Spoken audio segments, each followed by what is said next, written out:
Chers amis, à ce stade de l'histoire de l'Église primitive, de la première communauté de l'Église, telle qu'elle est relatée dans les Actes des Apôtres, nous pouvons nous demander au fond quel est le protagoniste, quel est le sujet principal de cette histoire.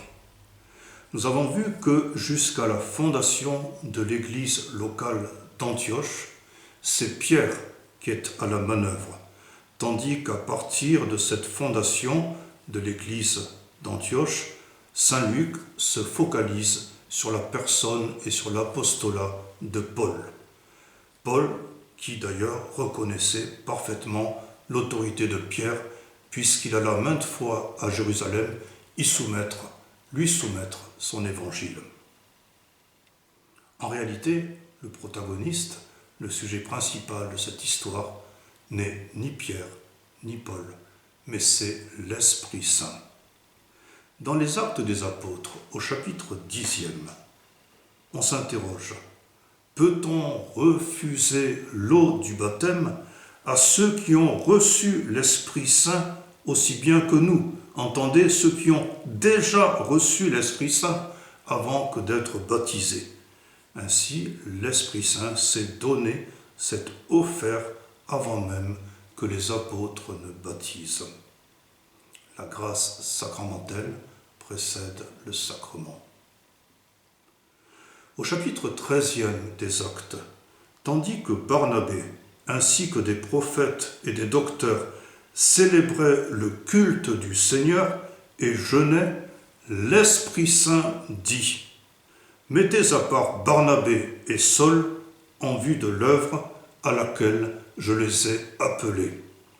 Et un verset plus loin, il est dit que c'est l'Esprit Saint lui-même qui envoya en mission Barnabé et Saul.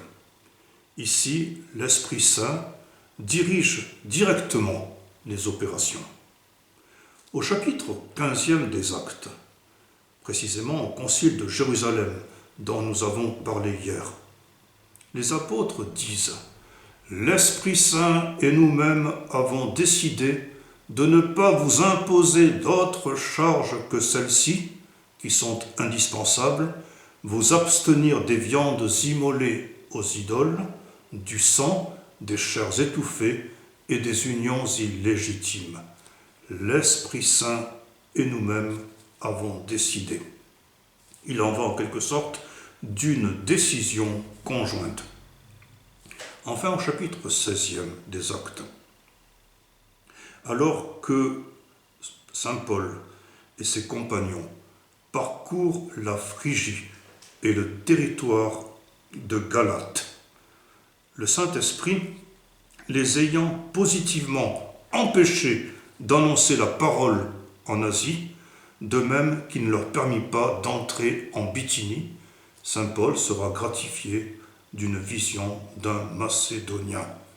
Ici, l'Esprit Saint agit par mode d'inclination irréversible.